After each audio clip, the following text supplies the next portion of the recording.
Hello everyone, and welcome to Navigate Autism's Traveling Pod Tips. I'm Jane Lynn Britton from Navigate Autism, and today I am in the snow, just loving it. It's beautiful, it's white, I'm in the woods, and it's so pretty to see the trees. Some have fallen a little bit, some are straight, but just to see how the snow is stuck to the sides, to see some birds hopping around and some little animals scurrying. It is so peaceful and definitely a great place for me to talk about this topic, which is called talk.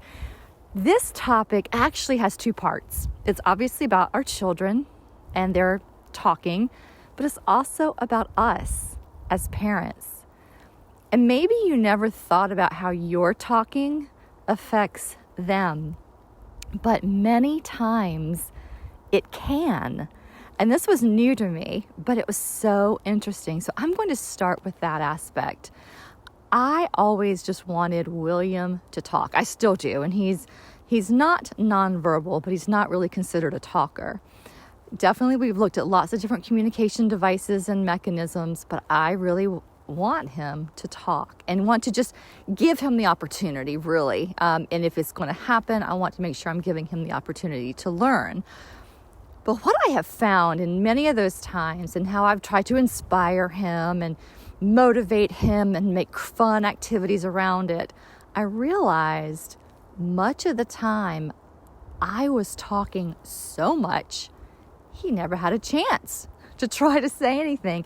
And then when I really started to observe him, I realized it took him longer. Now, that's not a surprise. We hear that all the time in terms of a longer processing time, but I just didn't notice it or realize it or account for it when I was with him. And so I realized I was filling up that space. I was asking him questions. I was not waiting. I was asking him to show me things or do things or say things. And I would just jump right in and fill that space with my own words. Or I would show him something, use a word to show him, to label it so he knows what it is. And then he would choose it and I would say the word again. So I just kept filling up our space with words, which, number one, doesn't give him any space to talk. Number two, it's a lot for him to process. So when I started cutting back on talking and filling that space with silence, and maybe a facial expression like, hey, I'm waiting. What are you going to say? What are you going to show me? But when I started leaving that space, he started to fill it with sounds, with words, or with his other ways that he communicates. And that was so beautiful. And it was so profound. I actually, when I ran my homeschool program, that was one of the homework assignments I gave the people who worked with him. I said, in the very, very beginning, I would watch and observe, and they were doing the same thing. I think it's just the way we're programmed. But their homework was to go home for the weekend and do their best to talk less. Try talking 25% less and see what happens. And see, again, how people show up around you. So they did. And it was really kind of interesting because no one was comfortable doing it. We all loved talking and feeling that silence. But what I saw when they came in to the playroom with William was when they were talking less, he was showing up more. And so let's transition into our kids and how we can support their talking. Well, that's really a really big fundamental way is, number one, let's talk less and let them show up more. Another thing is to really inspire them. If it's something that's difficult for them to do, anything that's difficult to do, and if it's talking, we want to really give them the opportunity to love talking or to see that when they say something, when they make a sound, when they say a word, the world moves. So when William makes a sound and it's not very clear, I respond very quickly.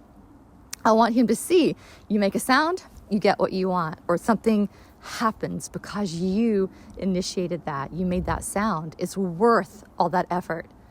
When he says a word that's very clear, I'm like so crazy on fire, doing it so quickly that he sees, wow, when I speak clearly, I really get what I want really fast.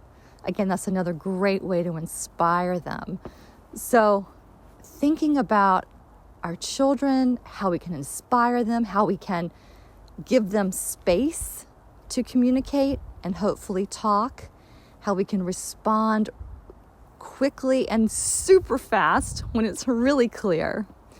And then one final thing is taking away our judgment, which is not really easy, but it's something that we are always working on and want to work on, which is if they say a sound or say a word, we love it, we're excited, we celebrate them, and we don't judge how clear it was or how quick it was or how many words. We just celebrate that they did it. And if we're in an interaction or spending time with them or asking for something and they don't talk, we still love it and we don't judge it because they feel that. And the judgment can get in the way of anything that we're wanting and hoping for them to do. That's a whole nother topic we'll talk about another time. So talk. First, I invite you to talk less. Give it a try. Just observe and scale back. Catch yourself talking too much and kind of get yourself back in the present moment and tell yourself, I'm going to talk less, and then do it. Do it for a weekend and see what happens. And then when you're with your child and they say a sound, celebrate, give them something. Even if you don't know what it is they're asking for, give them something. Because the message is, I speak, the world moves. But when it's clear and you move super fast and they get exactly what they want, what an amazing inspiration for them to really try and to talk more. This is such an exciting topic. Good luck. Good luck with that. And I hope everyone is well, and I look forward to talking to you next time. Take care. Bye.